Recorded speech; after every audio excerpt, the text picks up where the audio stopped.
Hey there, it's Krishna, and today we're going to do a brief overview of the home inspection and what to expect there.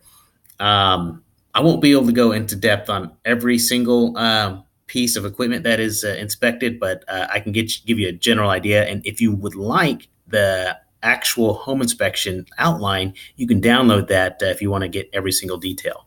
So I'll put a link in the description above or below this video. So, getting started, the very first system that's going to be inspected is the structural system, and this one's the most lengthy system. And the first one of those pieces is the foundation. Okay, so here in San Antonio, we've got a lot of foundation issues, lots of clay in the soil. So this is a big one. Um, this is a new home being built, and when a new home is being built, the inspectors can be hired to look at all phases of the building process, and they can look at the steel that's been put in the slab. They can look at the slab being poured, so they get a real good look at it. But if it's a resale home, the inspector's just going to have to work with what he has, and that's going to be an inspection of the slab. Whether it's covered with carpet or tile. They may measure it depending on the inspector. Some inspectors measure, some inspectors don't.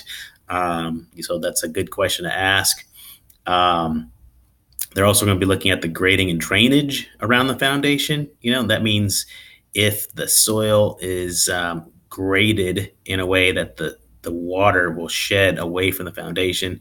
You don't want water standing around your foundation. You also don't want exposure. So below this line, the foundation, it gets really rough, and a lot of times people don't understand that is getting underneath the foundation, and they you don't want that to happen. So that's something they look at when inspecting the foundation under structural systems.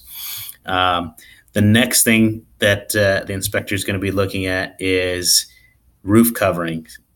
It could be tile, it could be shingles, whatever. The inspector is going to look at the wear and tear, try and get an estimation of how old the roof is and what kind of condition it's in. It may not be installed correctly, so they'll make notes on that. And also while they're up there, they'll look at other parts of the roof. This chimney, the flashing, gutters, things of that nature. The next piece here, as related to the roof, is going to be the attic. They'll get in the attic if they can. They'll look for water stains. Play areas that are wet. Maybe actively leaking. They'll look and see how everything is joined together. If there's any gaps that look like maybe indicating structural movement of the house, they'll make notes on that. And they'll look at other things while they're up there as well. But for now, it's just related to the structural system. Um, a couple other items they're going to look at. They're going to look at walls. They're going to look at the ceilings. They're going to look at floors, doors, windows, and several other items. If you want to see all the items that they're going to look at, you can download the outline I have here above or below this video and get a look at that. Now, the next section, our next system that is going to be inspected is the electrical. The inspector will get to your main panel and your sub panel. He'll look and see if it's labeled properly. They will look and see if the wiring was, looks like it's done properly. They're also going to look at all the plugs. So they'll need to get to all the plugs in the house and check and see if those plugs are they could be wired wrong. I just had a home that was pretty brand new, and the polarity was reversed. So they put the hot wire where the neutral wire was supposed to go. And the thing about that, and it was explained to me by the electrician that came out and fixed it, is sometimes when you plug something into those outlets, it won't work. So it could be anything. It could be a charger. It could be a special. It could be a computer. It could be anything. So they don't work. So that happens. Those guys have helpers too, and sometimes the helpers mess up. So um, they'll also look at any wiring that is unexplained. Maybe you have wiring that is going somewhere that it shouldn't go, or something that's been abandoned. They will note that in the electrical systems part of the inspection. Okay, so the next part is going to be the heating, ventilation, and air conditioning systems. Big time part of the inspection process here in San Antonio. It gets so hot. Everyone worries about the air conditioning, and they don't last as long as they might last in other parts of the country just because of the heat. They're going to be looking at both the heat and the cooling. They'll run the units. They'll look for the temperature differentials. Make sure that it's within specifications. A lot of times, I can tell you, a lot of times it's not within specifications when the inspector looks at it. However, usually with a service call, we find that it is within specifications, and that's just part of the business. Most folks are relying on a home warranty to cover them in case the air conditioner breaks down. So usually a service call, going out there, maybe having it cleaned, if it is dirty, we'll cover that. But it's definitely something to pay attention to. They'll also go into the roof and look at your duct system and see how that looks. Make sure if there's no leaks in the duct system. They'll look and see what the vents look like. So heating, ventilation, and air conditioning system, very important section. The next section is the plumbing system. So here in the plumbing system, the plumber is going to look at the water supply. He's going to look at the drainage, see how it's draining. So they're looking for water pressure. They're looking for draining. Several other items. I'm not going to list them all here. They're gonna look for the water heating, how the water heating is working. What the temperature is on the water. They'll look at any other equipment that's attached to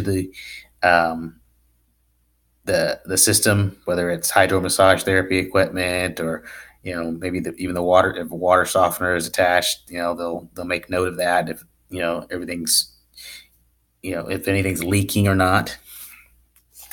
They'll look under the sink to see if there's any leaks. Again, they'll drain everything, see how it drains, to see if there's any buildup in the system that might need to be addressed. Okay, they'll look at what the water pressure is and if there's a pressure regulator present. Basically, that pressure regulator makes sure that you don't have too much water pressure. And if you have too much water pressure, that could cause problems with your appliances. And the next section is the appliances section.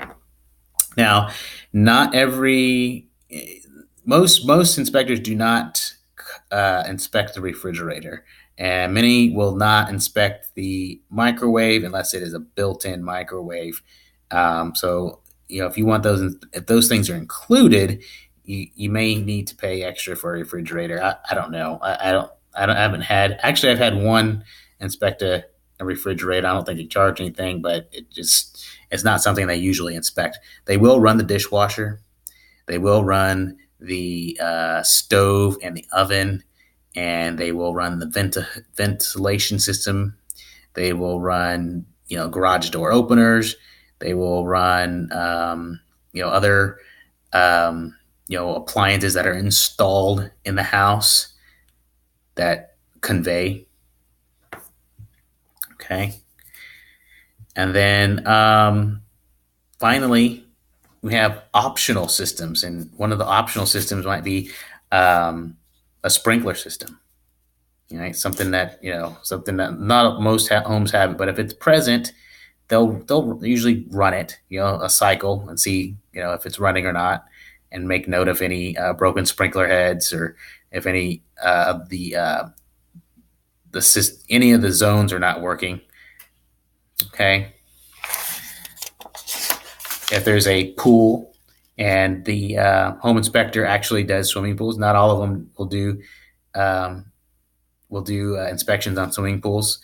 And they'll check the pump and all that good stuff, make sure it's good. So if there's a pool or hot tub or anything like that, make sure that your inspector actually is somebody that will do that. If there's a private water well or a septic system, that's another inspection. And it's usually limited with a general home inspector on the septic system. You usually have to have another company come out to actually drain the septic system and then do the inspection, because that's part of the inspection. You have to physically check the inside of it and see what shape it's in. So that's a lot, and I will put the link here above or below this video so you can download the outline for the inspection and understand what they're looking for. Now I'll go over real quick each item that they find on the inspection, or they go through and inspect. They'll say if they're inspected or not inspected or not present or deficient. Okay, so if it's inspected and there's no problems, they'll just check inspected, and then they'll make some comments, it's working properly. Or it's inspected and it's deficient, they'll put it's deficient, and they'll explain why it's deficient. Keep in mind that even if a home was built a certain way, they are still going to mark it deficient. So, there may be a home that's grandfathered in. They built the home that, it's a solid house. There's no real safety issues, but unless it's been updated real recently, remodeled or something like that, it's still, it may still be grandfathered in, and so they may not have to actually make certain changes. They may not have to bring it up to code. It may be out of code technically, but it's not something that the homeowner has to address. A lot of people are confused on that, but just keep that in mind when you're going through inspection report. Why is it deficient? Why is a roof covering deficient? Because they don't have the drip edge or something like that. Drip edge that was just added recently in the last few years. Just know why. You need to know why something's being marked as deficient. So you may need to ask the inspector again. Why is that being marked as deficient? The house was built like that. If the house was built like that, then it may be grandfathered in. So hope that helps, and just let me know if you have any questions, and I'll see you on the next video.